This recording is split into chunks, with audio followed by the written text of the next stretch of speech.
হঠাৎ করে এক সকালে এক পলিটিশিয়ান নিখোঁজ হয়ে যায়। চারপাশে হইচই পড়ে যায়। দ্রুত কেসটা সমাধান করার জন্য দায়িত্ব দেওয়া হয় রবার্ট বাসুদেবকে, যারও ছিল এক ভয়ঙ্কর অতীত। সেই দুর্বিষহ অতীতের স্মৃতি সে এখনো ভুলতে পারেনি, এখনো সেটা তাকে তাড়া করে বেড়ায়। অন্যদিকে এক সাইকো খুনি ভিকটিমদের খুন করার আগে তাদের গোপন অঙ্গ কেটে নিয়ে যাচ্ছিল, কিন্তু কেন?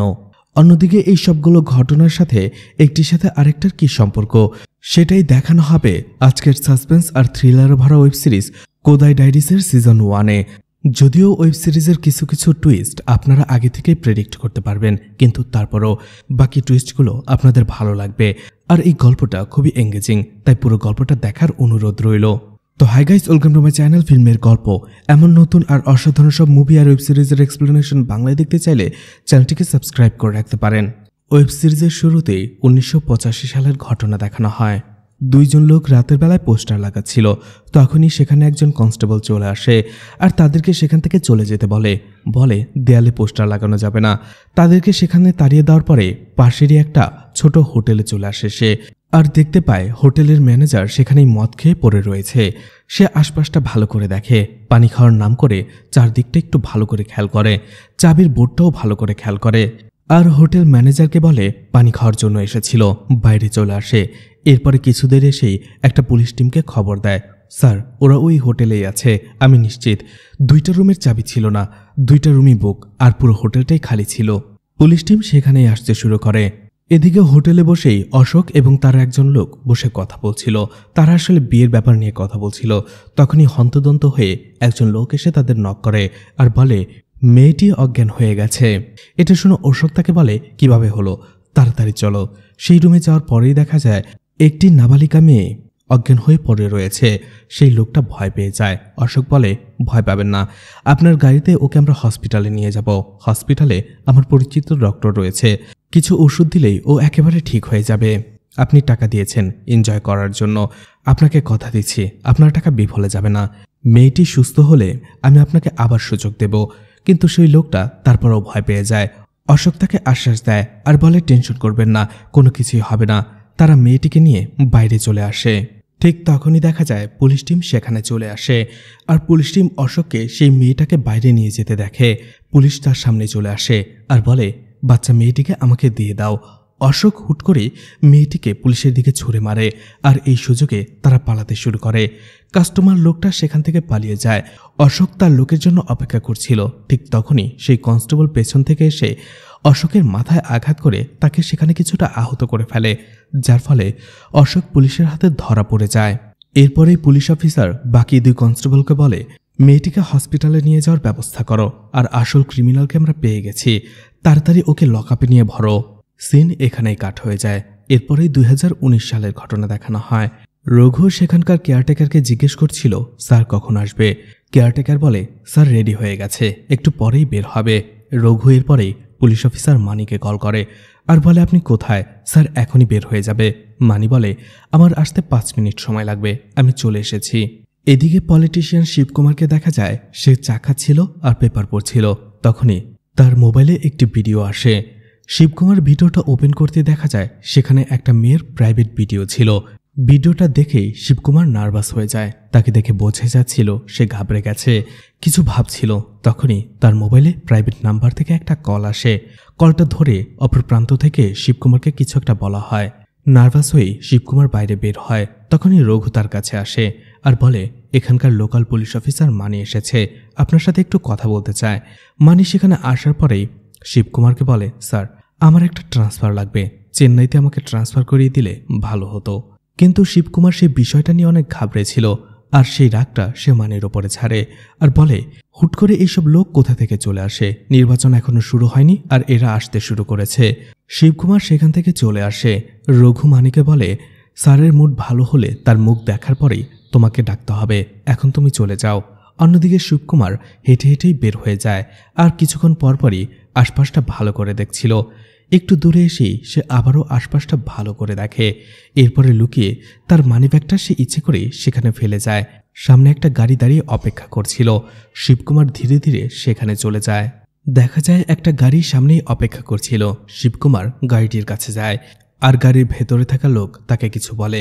এরপরে শিবকুমার ইচ্ছে করেই সেই গাড়িতে উঠে বসে, আর সিনটা এখানেই কাট হয়ে যায়। এরপরে আবারও 1985 সালের ঘটনা দেখানো হয়। পরদিন সকালবেলাতেই সেই পুলিশ অফিসার থানায় আসে এবং অশোককে জিজ্ঞেস করে কি ব্যাপার, মুখ কিছু খুলেছে। তখনই সেই কনস্টেবল পুলিশ অফিসারের কাছে আসে আর বলে, স্যার, হসপিটাল থেকে সেই মেয়েটি নিখোঁজ হয়ে গেছে। এটা শুনে পুলিশ অফিসার অবাক হয়ে যায় আর বলে, এটা কি করে সম্ভব? অশোক সেলের ভেতর থেকে হাসতে হাসতে বলে, স্যার, টেনশন করবেন না, মেয়েটি ইতোমধ্যে কর্ণাটকে পৌঁছে গেছে নিরাপদে। এতে সেই পুলিশ অফিসার আরও রেগে যায় এবং অন্য একজন কনস্টেবলকে বলে দরজা খোলার জন্য। সে লাঠি আনতে যায়। ঠিক তখনই কল আসে। পুলিশ কমিশনার কল করেছিল। কলটা ধরতেই সেই পুলিশ অফিসার বলে, কিন্তু স্যার, অশোককে তো হাতে নাতে ধরা হয়েছে। পুলিশ অফিসার বাধ্য হয়ে ফোনটা রেখে দেয়। অশোকও বুঝতে পেরে যায় কেন ফোন এসেছিল। সে কনস্টেবলকে বলে সেলের গেট খুলে দেওয়ার জন্য। অশোক সেখান থেকে বের হয়ে যাবার আগে সেই কনস্টেবল এবং পুলিশ অফিসারকে অপমানসূচক কিছু কথা বলে যায়। আর বোঝাই যাচ্ছিল অশোক যেই কাজগুলো করছে তার সাথে অনেক ওপরের লোকের হাত রয়েছে। আর সিন এখানেই কাট হয়ে যায়। এরপরে আবারও 2019 সালের ঘটনা দেখানো হয়। মানিকে এসপি কল করে আর বলে থানায় আসার দরকার নেই, গলফ ক্লাবে চলে এসো, ডিএসপি স্যার চলে এসেছে। এটা শুনেই মানি বলে, ডিএসপি স্যার কেন? সে তাড়াহুড়ো করে গলফ ক্লাবে চলে আসে। এরপরেই অনিতাও সেখানে চলে আসে। অনিতা আর মানি ডিএসপির কাছে চলে আসে। সেখানে পুলিশ কমিশনার ছিল। পুলিশ কমিশনার বলে, 2 ঘন্টা আগে দিল্লি হোম মিনিস্ট্রি থেকে আমার কাছে কল এসেছিল। পলিটিশিয়ান শিবকুমার সকালে ওয়াকিংয়ের জন্য বের হয়েছিল, এরপরে আর ফিরে আসেনি, মিসিং। যে করে হোক তাকে খুঁজে বের করতে হবে। এই শিবকুমার হচ্ছে রুলিং পার্টি এবং অপোজিশন পার্টির চিফ নেগোসিয়েটর, তাই 2 পক্ষেরই লোক বলা যায় শিবকুমার। এই জন্য 2 পক্ষ চাইছে যে করেই হোক শিবকুমারকে খুঁজে বের করতে হবে 48 ঘন্টার মধ্যে। সেখানে প্রথমে অনিতা এবং মানিকে সেই শিবকুমারকে খুঁজে বের করার দায়িত্ব দেওয়া হয়। তখন পুলিশ কমিশনার বলে, আমি সিএম এর সাথে কথা বলে নেব। অপোজিশন পার্টি এবং রুলিং পার্টি 2 পার্টিই চাইছে এই কেসটাতে রবার্ট বাসুদেবকে ইনভলভ করা হোক। সে যেন এই কেসটা নেয় এবং 48 ঘন্টার মধ্যে শিবকুমারকে খুঁজে বের করে। কারণ শিবকুমার 2 পার্টিরই সব সিক্রেট জানত, আর এই জন্য 2 পার্টিই চাইছে শিবকুমারকে খুব তাড়াতাড়ি জীবিত অথবা মৃত ধরার জন্য। ডিএসপি বলে, কিন্তু স্যার, বাসুদেব কি ফিল্ড ওয়ার্ক করার জন্য তৈরি? তখন সেই পুলিশ কমিশনার বলে, বাসুদেবকে বলো এখানে এসে কেসটা গাইড করতে। ফিল্ড ওয়ার্ক না হয় অনিতা এবং তার টিম করে নেবে, তুমি ওদের জন্য একটা স্পেশাল টিম বানাও। আর যে কোনো কিছু প্রয়োজন হলে আমাকে বলবে, কিন্তু যে করেই হোক শিবকুমারকে চাই। আর মিডিয়া যাতে কোনোভাবেই এই কেসটা সম্পর্কে জানতে না পারে, কারণ সামনেই নির্বাচন, তাই কোনো পার্টি চায় না মিডিয়া এটার মধ্যে ইনভলভ হোক। পুলিশ কমিশনার আর ডিএসপি সেখান থেকে চলে আসে। পুলিশ কমিশনার বলে, খুব তাড়াতাড়ি এই কেসটা সমাধান করার চেষ্টা করো। ডিএসপি বলে, শিবকুমার মিসিং হয়েছে মাত্র 2 ঘন্টা হলো, আপনি এত টেনশন কেন করছেন? পুলিশ কমিশনার বলে, আসলে আজকে সকালবেলাতেই অনেক বড় একটা অ্যামাউন্ট শিবকুমারের কাছে পাঠানো হয়েছে দিল্লি থেকে, আর শিবকুমার মিসিং হওয়ার সাথে সাথে সেই টাকাটাও মিসিং, আর এই জন্য তারা আরও বেশি জোর দিয়ে শিবকুমারকে খুঁজে বের করার চেষ্টা করছে। এদিকে অনিতা মানিকে বলে, পুলিশ স্টেশনে আমার একটা সাইবার সেল টিম লাগবে, আর সবকিছু থানাতেই অ্যারেঞ্জ করো। মানি বলে, সেটা না হয় করলাম, কিন্তু এই বাসুদেবকে? নিতা বলে, আসলেই দেখতে পারবে, এ পর্যন্ত 100-এরও বেশি কেস সে সমাধান করেছে। এরপরেই রবার্ট বাসুদেবকে দেখা যায় তার ছোট্ট মেয়ে মিয়ার সাথে সুইমিং পুলে খেলছিল। রবার্ট সেখান থেকে আসার পরে তার স্ত্রী শিবানীর সাথে কথা বলতে থাকে। শিবানী একটু রাগ করেছিল। রবার্ট জিজ্ঞেস করে কি হয়েছে। শিবানী বলে, ডক্টর আমাকে কল করেছিল, কোনো কিছু করার আগে আমাকে তো অন্তত বলতে পারতে, অন্যের কাছ থেকে কথাগুলো জানতে পারলে আমার খারাপ লাগে। ডক্টর বলল তুমি নাকি আবারও থেরাপি নিচ্ছ, এটা কোন ব্যাপারে? নেন্সির ব্যাপারে? এই নেন্সিটা আসলে কে সেটা গল্প শুনতে শুনতে বুঝতে পেরে যাবেন। রবার্ট বললে তুমি মন খারাপ করতে, এই জন্য বলিনি, টেনশন করো না, একটা সেশনেরই ব্যাপার, আমি ঠিক হয়ে যাব। রবার্ট এখন আর পুলিশের চাকরি করে না। রবার্ট আর শিবানী এখানে একটা রিসোর্ট চালায়। সিন কাট হয়ে যায়। এরপরে আবারও 1985 সালের ঘটনা দেখানো হয়, যেখানে শিবকুমার অশোকের সাথে দেখা করে। শিবকুমার অশোককে কিছু টাকা দেয় আর বলে, এর পরের বার ঝামেলা হলে আমি আর ঠিকঠাক করতে পারবো না, এখন অনেক ঝামেলা হয় এগুলো করতে। শিবকুমার বলে, তুমি অন্য কোনো বিজনেস কেন করছো না, এগুলো এখন বাদ দাও। অশোক বলে, স্যার, বিনা ইনভেস্টমেন্টে এর থেকে বড় বিজনেস আর হতেই পারে না, আর আপনার যদি কিছু করতে হয় বলুন, আমি নির্দ্বিধায় করে দেব। শিবকুমার বলে, হ্যাঁ, আমাকে একটা কাজ করে দিতে হবে, একজনকে খুন করতে হবে। এটার এমন বড় কি কাজ আমার জন্য, আপনি শুধু বলুন কাকে মারতে হবে। তখনই গাড়ি থেকে একটি মেয়ে বের হয়। মেয়েটিকে দেখার পরেই অশোক হা হয়ে যায় আর বলে, কিয়া কারাক পিস হ্যাঁ, মে তো হিল গেয়া। শিবকুমার বলে, হ্যাঁ মেয়েটা অনেক সুন্দর, কিন্তু এখন কিছু করার নেই, তোমার আড্ডায় নিয়ে যাও আর মেয়েটিকে মেরে ফেলো। অশোক বলে, স্যার মারতে হবে কেন? আপনার যদি প্রয়োজন না হয় আমাকে দিয়ে দিন, আমি কাজে লাগিয়ে ফেলি। শিবকুমার বলে, আরে এমনটা ভুলেও করো না, মেয়েটা 7 মাসে প্রেগনেন্ট। আমারই ভুল হয়েছে, ও তো ছোট্ট মেয়ে, বোঝেনি, আমারই বোঝা উচিত ছিল। প্রেগনেন্ট হয়ে গেছে, এখন এই গলার কাটা নামাতে হবে, মেরে ফেলো ওকে। তখন অশোক বলে, এটাই তো ভালো, যদি এই মেয়েটা আরও একটা মেয়ের বাচ্চার জন্ম দেয় তাহলে দুটো মেয়ের রেট বাজারে কত হবে বুঝতে পারছেন?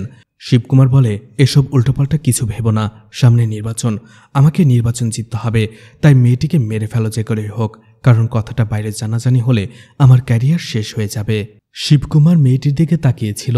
অশোক বলে, স্যার আপনার কি আফসোস হচ্ছে? শিবকুমার বলে, ভালোবাসি ওকে, কিন্তু আমার ক্যারিয়ারের জন্য ভালোবাসাকে বলি দিতে হবে। আর সে হাসতে শুরু করে। সিন কাট হয়ে যায়। আবারও 2019 সালের ঘটনা দেখানো হয়, যেখানে রাতের বেলা বাসুদেবের সাথে তার বন্ধু সুব্বুরাজ দেখা করতে এসেছিল। সেখানে সুব্বুরাজ বাসুদেবকে বলে, কেসটা নিয়ে কি ভাবলে? রবার্ট বলে, কেস ফাইলটা পাঠিয়ে দিও, আমি ডিটেলসটা দেখে নেব। সুব্বুদেব বলে, ডিটেলস দেখলে হবে না, এটা একটা সেন্সিটিভ কেস, আর দিল্লি হাই কমিশন থেকে তোমার নাম প্রেফার করা হয়েছে। রবার্ট বলে, তুমি তো জানো ফিল্ড ওয়ার্ক আমি আর করতে পারবো না, তুমি তো আমার বিষয়টা জানো। সুব্বু বলে, ফিল্ড ওয়ার্ক তোমাকে করতে হবে না, তুমি শুধু গাইড করবে, ফিল্ড ওয়ার্ক সেখানকার পুলিশরা দেখে নেবে। আর তোমার সাথে আগে যেটা হয়েছে সেটা ভুলে যাও, সেটা একটা ভুল ছিল। তখন রবার্ট বলে, ভুল নয়, সেটা বেইমানি ছিল। এরপরে 2014 সালের ঘটনা দেখানো হয় চেন্নাইতে, যেখানে রাতের বেলা রবার্ট কারোর সাথে কথা বলছিল। আসলে তারা একজন ক্রিমিনালকে ধরেছিল, আর সেই মোস্ট ওয়ান্টেড ক্রিমিনাল হসপিটাল থেকে পালিয়ে গেছে। এতে রবার্ট একটু চিন্তিত হয়ে যায়, আর এরপরে সে বুঝতে পারে হয়তোবা তার বাড়িতেও হামলা হতে পারে, এই জন্য গানটা সে তার কাছেই রেখে দেয়। অন্যদিকে তখন শিবানী প্রেগনেন্ট ছিল। তারা ঘুমিয়ে পড়ে। এরপরেই মাঝরাতে রবার্টের বাড়িতে ক্রিমিনালরা হামলা করে, গোলাবর্ষণ করে, যার মধ্যে একটা গুলি শিবানীর লাগে। আর সেটা থেকে রবার্ট অনেক ভয় পেয়ে গিয়েছিল, কারণ তার কাছে মনে হচ্ছিল সে ক্রিমিনালের হসপিটাল থেকে পালিয়ে যাওয়া আর তার বাড়িতে হামলা করা, এই দুটোর পেছনেই তার ডিপার্টমেন্টেরই কয়েকজন লোকের হাত রয়েছে। সভ্যতাকে বোঝায়, বলে তখন তো আর কারো কিছু হয়নি তাই না? শিবানী এবং মিয়া দুজনেই তো বেঁচে আছে, তুমি টেনশন করো না, আর কেসটা তোমাকে নিতেই হবে। রাতের বেলা শিবানী এবং রবার্ট কথা বলে। শিবানী বলে, কেসটা কি এমন ইম্পর্টেন্ট যে তোমাকেই ডাকতে হলো? রবার্ট বলে, তেমন কিছু না, just high profile case. Shivani বলে, ঠিক আছে তুমি সেখানে যাবে, কিন্তু একটা শর্তে, সেখানে তুমি জেমস বন্ড হতে পারবে না, শুধুমাত্র শার্লক হোমস হয়েই কেসটা সলভ করবে। আর কেসটা তো কোটাইতে, সেখানে তোমার যাওয়া দরকার, কারণ সেখানে না গেলে তোমার ভেতরের ভয়টা কাটাবে না, তাই আমি চাই তুমি সেখানে যেয়ে সেই ভয়টাকে জয় করো। রবার্ট বলে, তুমি সত্যি বলছো? শিবানী বলে, হ্যাঁ, আমি অনেক ভেবেচিন্তে তারপরে তোমাকে পারমিশন দিচ্ছি। এরপরে তখনই রবার্ট এবং সুব্বু কোডাইকানালে আসার জন্য রওনা দিয়ে দেয়। এরপরে দেখা যায় একটা বন্ধ পরিত্যক্ত ঘরে একজন লোক চলে আসে। সে আগুন জ্বালিয়ে কিছু ডকুমেন্ট পুড়িয়ে ফেলছিল। ঠিক তখনই দেখা যায় সেখানেই শিবকুমারকে চেন দিয়ে আটকে রাখা হয়েছে। তার পাশে আরও 2 জন লোককে বেঁধে রাখা হয়েছিল, যারা তখনও অজ্ঞান ছিল। তখনই সেই রুমের ভেতরে সেই লোকটা চলে আসে। শিবকুমার জিজ্ঞেস করে, কে? আমাকে এখানে কেন ধরে এনেছো? কে তুমি? ঠিক এরপরেই দেখা যায় সেই লোকটা একটা চাকু নিয়ে শিবকুমারের দিকে এগিয়ে আসে, আর একটা সময় শিবকুমার চিৎকার করতে থাকে। এদিকে পরের দিন সকালবেলাতেই রবার্ট এবং সুব্বু কোডাইকানালে চলে আসে। সুব্বুকে নামিয়ে দিয়ে রবার্ট চলে আসে নিতার কাছে। রবার্ট সেখানে এসে পরিচয় পর্ব সেরে নেয়। নিতা বলে, এই এরিয়ার সব চেকপোস্টগুলো আমি বন্ধ করে দিয়েছি, আর সেখানে পুলিশ টিমও বসিয়ে দিয়েছি। এছাড়া এই এরিয়ার একটা গ্রামে ফ্লু ধরা পড়েছে, যার ফলে গত 2 দিন ধরে এই গ্রাম থেকে কেউ বাইরেও যায়নি, ভেতরেও আসেনি। তার মানে কিডন্যাপার এবং শিবকুমার এই এরিয়াতেই আছে। রবার্ট বলে, গুড, ভালো কাজ করেছ। আরও যে কয়েকটা চেকপোস্ট রয়েছে দূরে, সেগুলোকেও বন্ধ করে দাও। এরপরে তারা সেখান থেকে চলে যায়। থানায় আসার পরে রবার্ট নিতাকে বলে, আমি শিবকুমারের পরিবারের সাথে কথা বলতে চাই। নিতা বলে, আমি তাদের সাথে কথা বলেছি। রবার্ট বলে, আমার আরও ডিটেলস চাই। রবার্ট নিতাকে আরও বলে, গত 1 মাসের মধ্যে এই কোডাইকানালে যেসব মিসিং কেস রয়েছে সেগুলোর সবগুলোর ডিটেলস আমার চাই। তখনই থানার বাইরে কোডাইকানালের একটা ম্যাপ দেখতে পায় রবার্ট।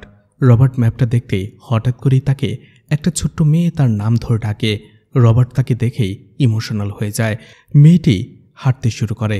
রবার্টও তার পেছনে পেছনে হাঁটতে শুরু করে। এরপরে মেয়েটি দৌড়াতে শুরু করে, রবার্টও দৌড়ায়। আর এটা দেখার পরে নিতা আর মানি তার পিছু পিছু দৌড়াতে শুরু করে।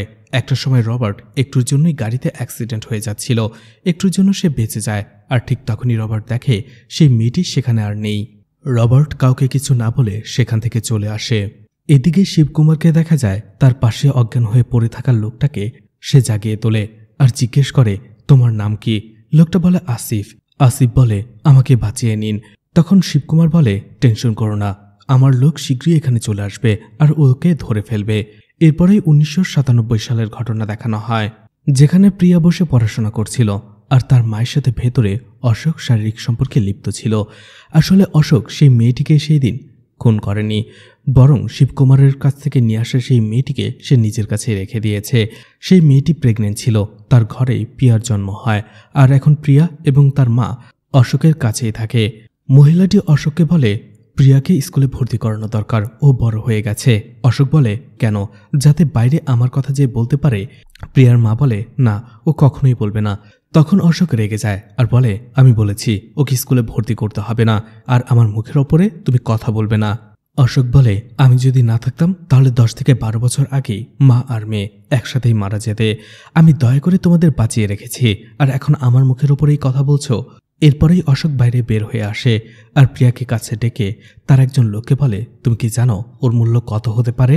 এরপরে সেই লোকটিকে অশোক বলে, ওকে ছোটখাটো একটা স্কুলে ভর্তি করে দাও, যাতে ইংরেজি বলতে পারে। ইংরেজি বলা মেয়েদের দাম অনেক বেড়ে যায়। অশোক তার লোকদের কাছে এসে বলে, ওপর থেকে অর্ডার রয়েছে, এই মাসে আরও 10 জন বাচ্চাকে কিডন্যাপ করতে হবে। সেই লোকগুলো বলে, গত মাসেই তো করলাম। এভাবে এত ঘন ঘন বাচ্চা কিডন্যাপ করলে ধরা পড়ে যাওয়ার সম্ভাবনা অনেক বেশি। অশোক তাদের ধমকায় আর বলে, এর বিনিময়ে আমাদের টাকা দেওয়া হয়, তাই যে করেই হোক এটা করতে হবে। আর একই শহর থেকে কিডন্যাপ করার দরকার নেই, বড় বড় শহরগুলো বেছে নাও এবং সেখান থেকে করো। এরপরেই বর্তমানের ঘটনা দেখানো হয়, অর্থাৎ 2019, যেখান থেকে শিবকুমার মিসিং হয়ে গেছে সেখানে চলে আসে জায়গাটা দেখার জন্য রবার্ট ভালো করে জায়গাটা দেখে। অনিতা বলে, শিবকুমারের ওয়ালেট আর একটা রুমাল পাওয়া গেছে, আর এই রুমালের ভেতরে শিবকুমারের সাইন এবং নাম লেখা রয়েছে। আর সেখানে তারা একটা টায়ার মার্কও দেখতে পায়। রবার্ট বলে, টায়ার মার্ক দেখে মনে হচ্ছে এটা কোনো বড় গাড়ি হবে, কোনো ভ্যান হতে পারে। আর এখানে পায়ের কোনো স্ট্রাগলের চিহ্ন নেই। এছাড়া এটা কোনো সাধারণ পথ নয়। যেহেতু শিবকুমার ইচ্ছে করেই এগুলো ফেলে রেখে গেছে, তার মানে মনে হচ্ছে অবশ্যই শিবকুমার ইচ্ছে করেই তাদের সাথে গেছে। আর যেহেতু ইচ্ছে করেই গেছে, নিশ্চয়ই তার কোনো বাধ্যবাধকতা ছিল। এরপরে সে মানিকে জিজ্ঞেস করে, বলে, আজ সকালেই তো তুমি শিবকুমারের সাথে দেখা করতে গিয়েছিলে, তাকে দেখে কি চিন্তিত মনে হচ্ছিল?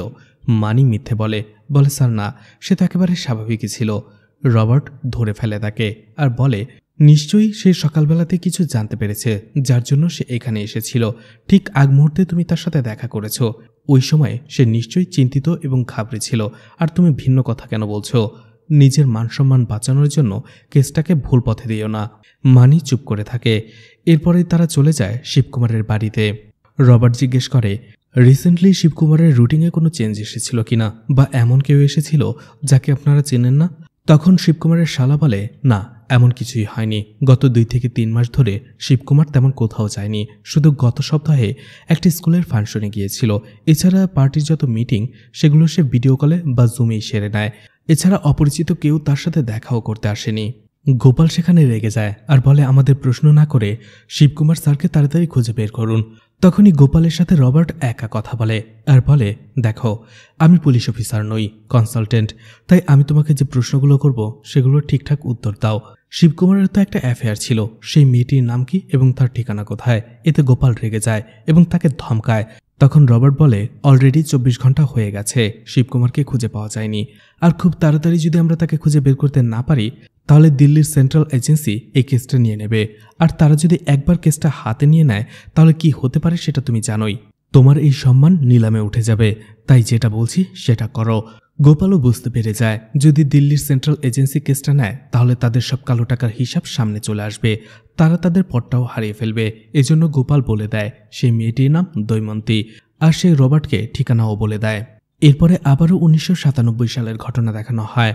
প্রিয়াকে স্কুলে ভর্তি করানো হয়েছিল, কিন্তু তার প্রিন্সিপাল ম্যাম প্রিয়ার মাকে স্কুলে ডাকে। প্রিয়ার মা তাকে জিজ্ঞেস করে, তুমি কি কিছু করেছিলে? প্রিয়া মাথা নাড়ায়। এরপরেই প্রিন্সিপাল তাকে ভেতরে ডেকে নেয়। প্রিন্সিপাল বলে, প্রিয়া ৮-১০টা মেয়ের মতো নয়। সে ক্লাসে সবসময় চুপ থাকে, অন্য কোনো মেয়ের সাথে খেলে না, কথাও বলে না, এমনকি পড়াশোনায় তার তেমন মনোযোগ নেই। কিন্তু কেন? প্রিয়ার মা বলে, সে ব্যাপারে সে কিছু বলতে পারবে না, সে জানে না কেন এরকম হচ্ছে। তখন প্রিন্সিপাল বলে, আমাকে সবকিছু খুলে বলতে পারেন। বাসায় কি ওর উপরে টর্চার করা হয়? প্রিয়ার মা ভয় পেয়ে যায় আর বলে, না, এমনটা কিছুই নয়। তখনই সে প্রিন্সিপাল বলে, আমি একজন কনসালটেন্টের সাথে প্রিয়াকে কথা বলিয়েছি।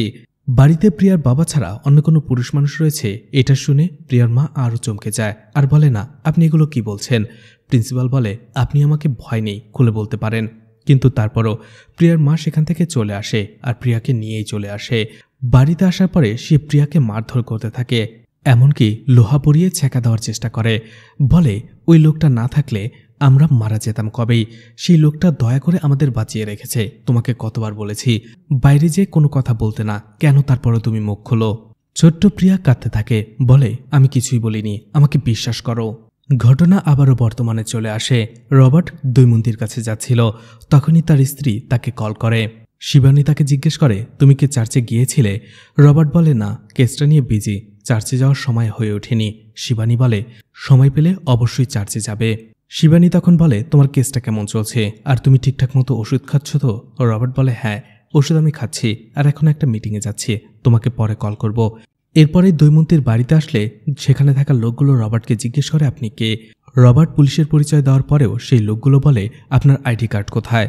আর রবার্টকে ভুল বুঝে তাকে ভেতরে ঢুকতে না দেওয়ার জন্য সেই লোকগুলো রবার্টের উপরে হাত তুলতে শুরু করে। তখনই দৈমন্তী সেখানে চলে আসে। রবার্ট বলে, আমি তোমার সাথে কথা বলতে চাই। ভেতরে যেয়ে তারা কথা বলতে শুরু করে। রবার্ট দৈমন্তীকে বলে, তুমি যা জানো সবকিছু খুলে বলো। দৈমন্তী বলতে শুরু করে, বলে, গোপালের গ্যাং হয়তো এতক্ষণে শিবাকে মেরেও ফেলেছে। রবার্ট একটু অবাক হয়ে যায়। দৈমন্তী বলে, গোপাল এবং তার গ্যাং, সাথে তার বোন রঞ্জিত রয়েছে, অর্থাৎ শিবকুমারের স্ত্রী। তারা চায় না আমরা দুইজন বেঁচে থাকি। ওরা শিবকুমারকে মেরে ফেলেছে, আমাকেও মেরে ফেলবে। শিবকুমার আমাকে অনেকবার বলেছিল যে ওদের দুজনের উপরে শিবকুমারের সন্দেহ রয়েছে। আসলে শিবকুমার নির্বাচনে আমাকে আসন দিতে চেয়েছিল, আর এটা হয়তো গোপাল এবং তার বোন জানতে পেরে গিয়েছিল, এই জন্যই ওরা এই কাজটা করেছে। রবার্ট বলে, এসবের কোনো প্রমাণ তোমার কাছে আছে? দৈমন্তী বলে, না। রবার্ট বলে, এর আগে শেষবারের মতো যখন শিবকুমার এখানে এসেছিল তাকে নার্ভাস লাগছিল বা অস্বাভাবিক কিছু খেয়াল করেছিলে? দৈমন্তী বলে, না, কারণ শিবকুমার যখনই এখানে আসতো তখন সে তার মোবাইলটা রেখে আসতো, কারণ এখানে তার আরও একটা মোবাইল ছিল। এই বিষয়টা আসলে দৈমন্তী বলতে চায়নি, তার মুখ ফসকে বের হয়ে গেছে। রবার্ট তাকে বোঝায় সেই ফোনটা তার দরকার। অবশেষে দৈমন্তী সেই ফোন থেকে তার কিছু ন্যাকেড ফটো ডিলিট করে সেটা রবার্টকে দিয়ে দেয়। এদিকে অনিতা আর মানি থানায় চলে আসে আর দেখা যায় সেখানে তাদের সাইবার টিম চলে এসেছিল, আর যার হেড ছিল সোয়াতি। অনিতা সোয়াতির সাথে পরিচয় পর্ব শেষ করে নেয়। সোয়াতি বলে, রবার্ট স্যার আমাকে বলেছিল কয়েক মাস আগের মিসিং কেসগুলো দেখার জন্য, সেগুলো ডিটেলস দেওয়ার জন্য। আমি সেগুলো বের করে ফেলেছি। অনিতা বলে, ঠিক আছে, কপিটা তার কাছে পাঠিয়ে দাও। এখানে অনিতা রবার্টকে ভুল বোঝে। অনিতা মানিকে বলে, এখানে তাকে ডাকা হয়েছে শিবকুমারের মিসিং কেস ইনভেস্টিগেশন করার জন্য, সেটা না করে সে অন্য মিসিং কেসগুলো কেন নিয়ে পড়ে আছে। এদিকে রবার্ট সেখান থেকে ফিরে আসার সময় হঠাৎ করে আবারও সেই মেয়েটিকে দেখতে পায়, যে মেয়েটি তাকে দেখেই দৌড় দিচ্ছিল। এটা দেখে রবার্ট গাড়ি থামিয়েই তার পিছু পিছু দৌড়াতে শুরু করে। আর একটা সময় রবার্ট নিজেকে চার্চের সামনে দেখতে পায়। সে চার্চের দিকে যেতে শুরু করে। তখনই অতীতের একটা ছোট্ট ঘটনা দেখানো হয়, যেখানে চার্চের ভেতরে দুইটি বাচ্চা ছেলে মেয়ে খেলা করছিল। চার্চের ফাদার তার মায়ের সাথে কথা বলছিল। মেয়েটির নাম ছিল ন্যান্সি আর ছেলেটার নাম ছিল রবার্ট, অর্থাৎ এটা রবার্টের ছোটবেলার ঘটনা। সেখানে ন্যান্সি রবার্টকে বলে, আমি দোকানে যাচ্ছি কিছু কেনার জন্য। রবার্ট তাকে যেতে নিষেধ করে, কিন্তু ন্যান্সি তারপরেও দোকানে চলে যায়। কিন্তু সেখান থেকে আসার সময় হঠাৎ করে একটা ভ্যান ন্যান্সিকে তুলে নিয়ে যায়। রবার্ট তার ছোট বোন ন্যান্সিকে এভাবে উঠিয়ে নিয়ে যাওয়া দেখে সেও সেই গাড়ির পেছনে দৌড়াতে শুরু করে। অন্যদিকে সেই লোকগুলো যখন দেখতে পারছিল যে রবার্ট তার পিছু পিছু আসছে, সেই লোকগুলো রবার্টকে উঠিয়ে নেয়। আর এরা ছিল সেই অশোকের লোক, যারা বাচ্চা কিডন্যাপ করত বিভিন্ন শহর থেকে। রবার্টকেও সেই ভ্যানে উঠিয়ে নেয়, কিন্তু রবার্ট সেই লোকগুলোর হাতে কামড়ে দিয়ে সেই গাড়ি থেকে নেমে যায়। অশোকের লোকেরা তাকে খুঁজতে শুরু করে, কিন্তু যেহেতু তারা একটা বাচ্চা অলরেডি কিডন্যাপ করেছে আর তারা রবার্টকেও খুঁজে পাচ্ছিল না, তাই তারা সেখান থেকে চলে যায় রবার্টকে রেখেই। অন্যদিকে রবার্টকে দেখা যায় সে ভয় পেয়ে লুকিয়েছিল। আর সেই দিন থেকে রবার্ট তার বোন ন্যান্সিকে কিডন্যাপ করার পেছনে নিজেকেই দায়ী করে। সেই দিন যদি রবার্ট নিজের বোনকে বাঁচাতে পারত তাহলে হয়তোবা ন্যান্সি আজও বেঁচে থাকত। আর সেই দুর্বিষহ অতীতটাই সে ভুলতে পারেনি আজও। কারণ রবার্টের মা ম্যারি সেই দিন রবার্টকে বলেছিল তার ছোট বোন ন্যান্সিকে খেয়াল রাখার জন্য, কিন্তু সেটা সে করতে পারেনি। আর এই জন্যই সে মানসিক একটা ট্রমার মধ্যে রয়েছে। আর আজকে সেই পুরনো জায়গায় ফিরে আসার ফলে সে তার ছোট বোন ন্যান্সিকে বারবার কল্পনা করছিল। আর অবশেষে রবার্ট চার্চের ফাদারের সাথে এসে দেখা করে এবং তার পরিচয় দেয়। ফাদার বলে, তোমার সাথে যেটা হয়ে গেছে, ন্যান্সির সাথে যেটা হয়ে গেছে, সেটা আমরা এখনো ভুলতে পারিনি। রবার্ট সেই চার্চের জন্য ফাদারকে কিছু ডোনেশন দেয়, কারণ রবার্টের মা ম্যারিও যখন এখানে থাকতো সবসময় এই চার্চে ডোনেশন দিত। তখন ফাদার বলে, এই চার্চে এখন সবকিছু রয়েছে। এই কোরাইকানালে একটা প্রতিষ্ঠান রয়েছে। এই প্রতিষ্ঠানটি ন্যান্সির মতো কিডন্যাপ হয়ে যাওয়া বাচ্চাদের উদ্ধার করে এবং তাদেরকে স্বাভাবিক জীবনে ফিরিয়ে দেওয়ার জন্য সব ব্যবস্থা করে।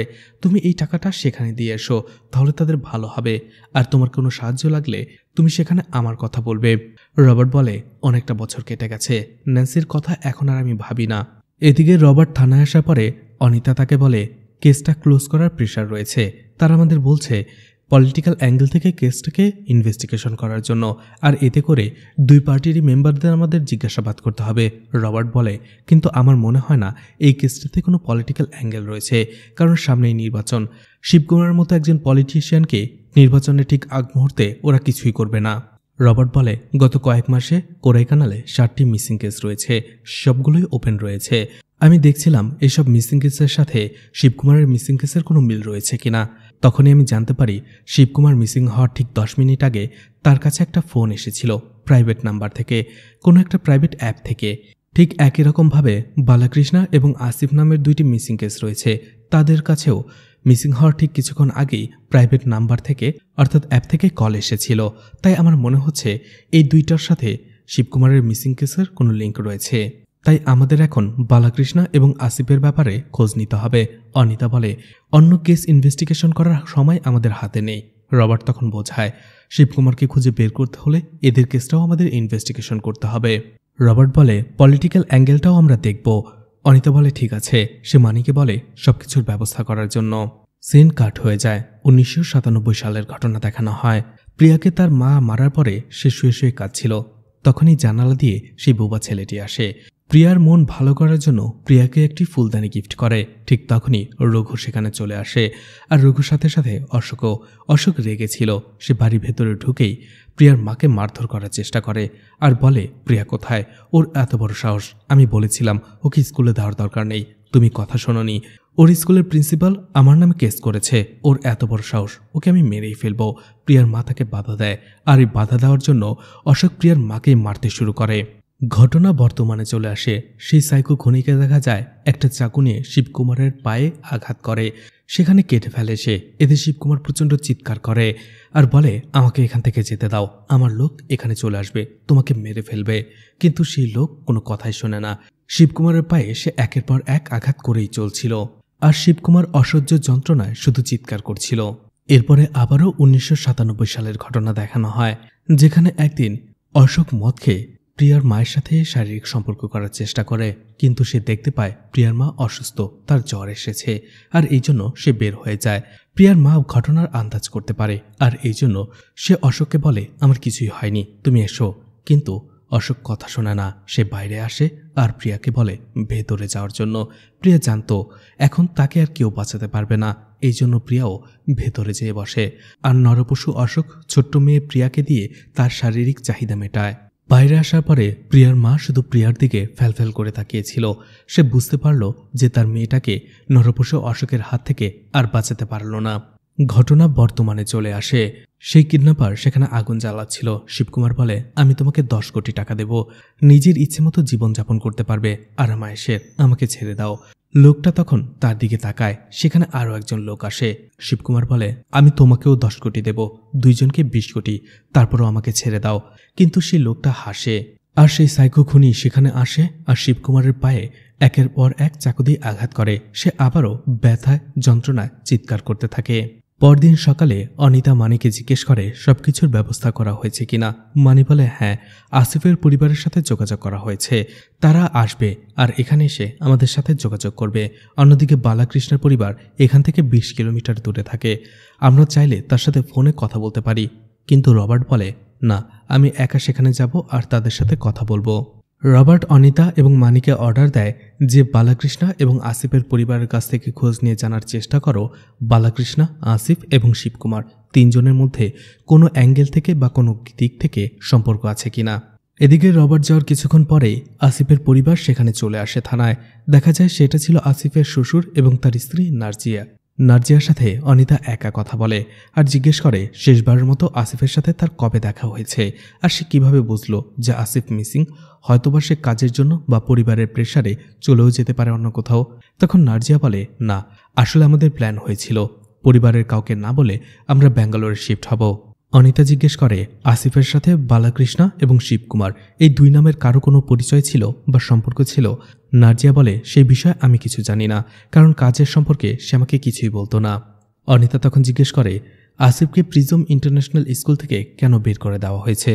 নার্জিয়া বলে আসলে ও মদ খেয়ে স্কুলে যেত আর এই জন্যই ওকে স্কুল থেকে বা চাকরি থেকে বের করে দিত। এই বিষয়ে আমি আর কিছু জানি না, কিন্তু ও আমাকে বলেছিল ও ভালো হয়ে যাবে, কারণ ও আমাকে এবং আমার বাচ্চার কসম খেয়েছিল। তখনই অনিতা জানতে পারে নার্জিয়া প্রেগনেন্ট আর নার্জিয়া কাঁদতে কাঁদতে বলে এটা যেন তার পরিবারকে না জানানো হয়, তাহলে সে বাঁচতে পারবে না। কারণ নার্জিয়ার পরিবার আসিফকে দেখতে পারত না এবং আসিফের সাথে তার এই বিয়েটা তারা এখনও মেনে নেয়নি। এদিকে রবার্ট বালাকৃষ্ণার বাড়িতে চলে আসে, তার ছেলে সেখানে ছিল। তার ছেলে রবার্টকে বলে যা জিজ্ঞেস করার তাড়াতাড়ি করুন, আমার বাবা নিখোঁজ হয়েছে কয়েক মাস হয়ে গেছে, কোনো পুলিশ অফিসার আমাদের কোনো সাহায্য করেনি, আর আপনি এখন ভিআইপি কেস নিয়ে এসেছেন আমার বাবার কেসটা টানাটানি করতে কেন। সেখানে বালাকৃষ্ণার ছেলে রবার্টকে কোনো ইনফরমেশনই দেয় না, সে বের হয়ে আসে। তখনই সোয়াতি তাকে কল করে, বলে বালাকৃষ্ণা এবং শিবকুমারের মধ্যে একটা কানেকশন রয়েছে, তারা গত 1 বছর ধরে গোপালের সাথে ফোনে কথা বলে যাচ্ছে। আর জানা যায় এই বালাকৃষ্ণা একজন ব্যাংক ম্যানেজার ছিল। সোয়াতি বলে এছাড়া এই বালাকৃষ্ণার নামে একটা এফআইআর ছিল। কেবিএল ব্যাংকের নতুন ম্যানেজার লোন ফ্রডের একটা এফআইআর করে বালাকৃষ্ণার বিরুদ্ধে, কিন্তু প্রমাণ না থাকায় সেই কেসটা উইথড্র করে নেওয়া হয়। আর তখনই দেখা যায় বালাকৃষ্ণার নাতনি স্কুলে যাচ্ছিল, মেয়েটা রবার্টের দিকে তাকিয়েছিল। রবার্টও বিষয়টা খেয়াল করে, আর সেই মেয়েটিও প্রিজম ইন্টারন্যাশনাল স্কুলেই পড়তো। এদিকে মানি আসিফের খোঁজ নেয় এবং সেখান থেকে জানতে পারে আসিফ অনেক লোকের টাকা মেরে দিয়ে পালিয়ে গেছে। আসিফ যে আবাসিক হোটেলে থাকতো সেখানে মানি চলে আসে, আর আসিফ যে রুমে থাকতো সেই রুমটা দেখে। সেই হোটেল মালিক এখনও সেই রুমটাকে সেভাবেই রেখেছে। আসলে আসিফ নিখোঁজ হওয়ার আগে অনেক টাকা অ্যাডভান্স দিয়ে গিয়েছিল, এই জন্য সেই হোটেল মালিকের ধারণা যতদিন অ্যাডভান্সের টাকা থাকবে এই রুমটা আসিফের নামেই বুক থাকবে। এরপরে অ্যাডভান্সের টাকা শেষ হয়ে গেলে আসিফের জিনিসপত্রগুলো সেখান থেকে ফেলে দেওয়া হবে। আর সেখানে মানি আসিফের একটা আইডি কার্ড খুঁজে পায়। এদিকে অনিতাকে দেখা যায় রুলিং পার্টি এবং অপোজিশন পার্টি দুই পার্টিরই কিছু সদস্যদের থানায় ডাকে এবং তাদের জিজ্ঞাসাবাদ করে, কিন্তু সেখান থেকে সে তেমন কোনো ইনফরমেশনই পায় না। এদিকে রবার্ট দেখা করতে আসে সেই কেবিএল ব্যাংকের বর্তমান ম্যানেজারের সাথে এবং সেই বিষয়টা জানতে চায়। সেই লোকটা বলে আসলে বালাকৃষ্ণা একটা কোম্পানির নামে লোন স্যাংশন করেছিল, সেই কোম্পানির কোনো কাগজপত্র দেখা ছাড়াই। আর নতুন লোন ম্যানেজার বেঞ্জিন যখন এই বিষয়টা খেয়াল করে তখন সে বালাকৃষ্ণা নামে কেস করে, কিন্তু সেই কেসে কোনো প্রমাণ না পাওয়াতে বালাকৃষ্ণাকে ছেড়ে দেওয়া হয়। আর তার ঠিক পরেই দুর্ঘটনায় বেঞ্জিন মারা যায়। বোঝাই যাচ্ছিল সেই বেঞ্জিনের মার্ডারের পেছনেও বালাকৃষ্ণার হাত ছিল। রবার্ট সেখানে আরও জানতে পারে নতুন আরও একজন ম্যানেজার বালাকৃষ্ণার নামে ঠিক একইভাবে কেস করেছিল, আর সেখানেও বালাকৃষ্ণা তাকে মেরে ফেলে। রবার্ট বালাকৃষ্ণা যে কোম্পানির নামে লোন দিয়েছিল সেই কোম্পানির নাম জেনে সেখান থেকে চলে আসে, কিন্তু থানায় আসার সময় সোয়াতি তার সাথে দেখা করে আর বলে শিবকুমারের সেই মোবাইলটাতে সে কিছু অশ্লীল ভিডিও পেয়েছে। আর কাঁদতে কাঁদতে বলে সেই ভিডিওগুলোর মধ্যে জঘন্য কিছু ভিডিও ছিল যেগুলোতে ছোট্ট ছোট্ট মেয়েদের সাথে বালাকৃষ্ণা বাজে কাজ করছিল। এছাড়া সে তাদের টর্চারও করত। এটা বলেই সোয়াতি কাঁদতে থাকে। এরপরে আবারও 1997 সালের ঘটনা দেখানো হয়, যেখানে প্রিয়ার মা সুইসাইড করে। আসলে প্রিয়াকে অশোকের হাত থেকে বাঁচাতে না পারার কষ্টেই সে সুইসাইড করেছে। প্রিয়া তার মায়ের ঝুলন্ত লাশ দেখে হতবাক হয়ে যায়। ঘটনা প্রেজেন্টে চলে আসে। শিবকুমারের মোবাইল থাকা ভিডিওগুলো রবার্ট দেখছিল। এরপরে সে অনিতাকে বলে বালাকৃষ্ণা যখন ম্যানেজার ছিল তখন ইয়ামিনী বিল্ডার নামের একটা কোম্পানিকে অনেক বড় অঙ্কের টাকা সে লোন দিয়েছিল। এরপরে বালাকৃষ্ণা কি করেছিল সে সবকিছু খুলে বলে সে অনিতাকে। আর এই ইয়ামিনী বিল্ডারের একটা মেম্বার হচ্ছে গোপাল, যা থেকে বোঝা যায় এটার সাথে শিবকুমারও জড়িত ছিল। এছাড়া বেনজিন মৃত্যুর জন্য বেনজিনের পরিবার বালাকৃষ্ণাকে দায়ী করে। এছাড়া তারা গোপালের বিরুদ্ধেও কেস করেছিল। তাই আমার মনে হচ্ছে বেনজিনের পরিবারের কেউই প্রথমে বালাকৃষ্ণা আর এরপরে শিবকুমারকে কিডন্যাপ করে। আর এই কাজটা করতে পারে বেনজিনের ছোট ভাই অ্যান্ড্রু। অনিতা বলে, তাহলে অ্যান্ড্রুকে ধরে নিয়ে আসলেই তো কেসটা ক্লোজ হয়ে যায়।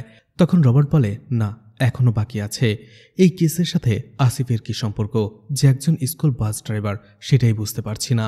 রবার্ট বলে, ঠিক আছে, আগে অ্যান্ড্রুকে ধরে নিয়ে এসো, কিন্তু প্রমাণ না পেলে আমরা অ্যান্ড্রুকে কিছুই করতে পারবো না। পুলিশের পোশাক পরে যেও না, ছদ্মবেশে যাও। দেখা যায় অনিতা এবং মানি ইন্স্যুরেন্স এজেন্ট সেজে সেখানে যায় এবং সেখানে অ্যান্ড্রুর সাথে কথা বলতে থাকে। আর মানি লুকে জানালা দিয়ে দেখতে থাকে। সে দেখে ভেতরে আরও কয়েকজন লোক রয়েছে যাদের হাতে গানও ছিল, কিন্তু সেখানে অ্যান্ড্রিউ টের পেয়ে যায়। অনিতা আর মানি তার পেছনে চলে আসে, সেই বাড়িরই পাশে লুকিয়ে থাকে আর রবার্টকে কল করে পুরো বিষয়টা খুলে বলে। রবার্ট বলে, আমি কল দিয়েছি, ব্যাকআপ যাচ্ছে, ব্যাকআপ যাওয়ার আগ পর্যন্ত সেখানে অপেক্ষা করো। কিন্তু অ্যান্ড্রু তাদের দেখে ফেলে। এদিকে অ্যান্ড্রু তাদের লোকদের বলে, সব জিনিসপত্র গুছিয়ে এখান থেকে যাওয়ার ব্যবস্থা করো। এদিকে রবার্ট চলে আসে সেই প্রতিষ্ঠানে যেখানে ফাদার ম্যাথিউ তাকে আসতে বলেছিল এবং সেখানে হীরা নামের একজন মহিলার সাথে কথা বলে, যে এই প্রতিষ্ঠানটি চালায় আর সেই ডোনেশনটা দেয়। রবার্ট তার সাথে কথা বলে। হীরা এইসব বাচ্চাদের সাথে কি টর্চার করা হয়, এরপরে তাদের লাইফ কেমন কাটে সেই সব বর্ণনা দিতে থাকে, যেটা শুনে রবার্টের মনটাই খারাপ হয়ে যায়। আর কথা বলতে বলতে হীরা একটা ঘটনা বলে। কিছুদিন আগে একটা স্কুলে সে একটি বাচ্চাকে কাউন্সিলিং করতে গিয়েছিল। আসলে সেই বাচ্চার সাথে সেই স্কুলের বাস ড্রাইভার বাজে ব্যবহার করেছিল, আর সেখানকার প্রিন্সিপাল সেই বাস ড্রাইভারকে শাস্তি দেওয়ার পরিবর্তে তাকে শুধুমাত্র স্কুল থেকে বের করে দেয়, চাকরি থেকে বের করে দেয়। রবার্ট স্কুলের নাম জিজ্ঞেস করলে হীরা বলে সেটা সে বলতে পারবে না। তখনই রবার্ট বলে, বাস ড্রাইভারের নাম আসিফ, তাই তো? আর স্কুলের নাম প্রিজম ইন্টারন্যাশনাল। এটা শুনে হীরা অবাক হয়ে যায় আর বলে, আপনি কে আর আপনি এখানে কেন এসেছেন? এরপরেই শিবকুমারকে দেখানো হয় যে অনেক কষ্টে নিজের হাতের বাঁধন খুলে ফেলেছিল। এরপরে যখনই সেই কিডন্যাপার সেখানে চলে আসে, শিবকুমার তার উপরে হামলা করে, কিন্তু সেই লোকটা কোনোভাবেই শিবকুমারের সাথে পেরে উঠছিল না। আর অবশেষে সেই কিডন্যাপার শিবকুমারকে সেখানে আহত করে সেখান থেকে চলে আসে। আর এখানেই সিজন 1-এর পার্ট 1 শেষ হয়ে যায়। সেই কিডন্যাপারকে কেন বালাকৃষ্ণা, আসিফ এবং শিবকুমারকে সে কিডন্যাপ করেছিল? অন্যদিকে রবার্টের ছোট্ট বোন ন্যান্সির সাথেই বা কী হয়েছিল, আর সেই প্রিয়ার সাথেই বা কী হয়েছিল, সেটাই দেখানো হবে এই ওয়েব সিরিজের পার্ট 2-তে। পার্ট 2 দেখতে চাইলে অবশ্যই কমেন্ট করে জানাবেন। আমি খুব শীঘ্রই এই ওয়েব সিরিজের পার্ট 2 নিয়ে আসব। এছাড়া ভিডিওটি কেমন লেগেছে সেটাও কমেন্ট করে জানাতে পারেন।